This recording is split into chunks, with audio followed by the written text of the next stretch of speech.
உங்களுக்கு 22% வச்சுக்கிட்டு கூட்டணியோடைய 15% வச்சுக்கிட்டு இந்த கூட்டணினால ஒரு நெரேட்டிவ் செட் ஆகுது. பிஜேபி எதிர்க்கக்கூடியவர்கள் நாங்கள் தான் அப்படி முடிச்சிடுறேன்.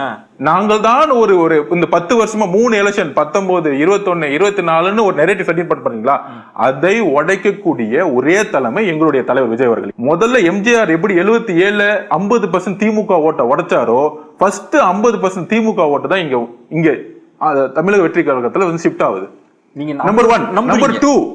நம்பர் 2 எப்ப அம்மாவுடைய ஜெயலலிதா மேடத்தோடைய அதிமுகவில இருந்து விலகி பிஜேபியோட சேர்ந்தாங்களோ 60% ஆஃப் அதிமுக கேடர்ஸ் ஆல்ரெடி இங்க வந்து மூவ் ஆரம்பிச்சுட்டாங்க.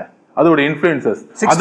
அதனாலதான் இன்றைக்கு 25% வந்து சர்வேல வந்து மினிமம் காமிச்சிட்டு இருக்கு. அந்த அதிருப்தி கிரவுண்ட் தலைமை மேல நீங்க கருணாநிதி சாருக்கு மேலையும் ஜெயலலிதா மேடம் முன்னாடியும் இருந்த ஒரு நம்பிக்கை 80% இருந்த நம்பிக்கை வலுவிழந்து இன்னைக்கு 40% 45% குறைஞ்சு சுருங்கி போயிருக்கு.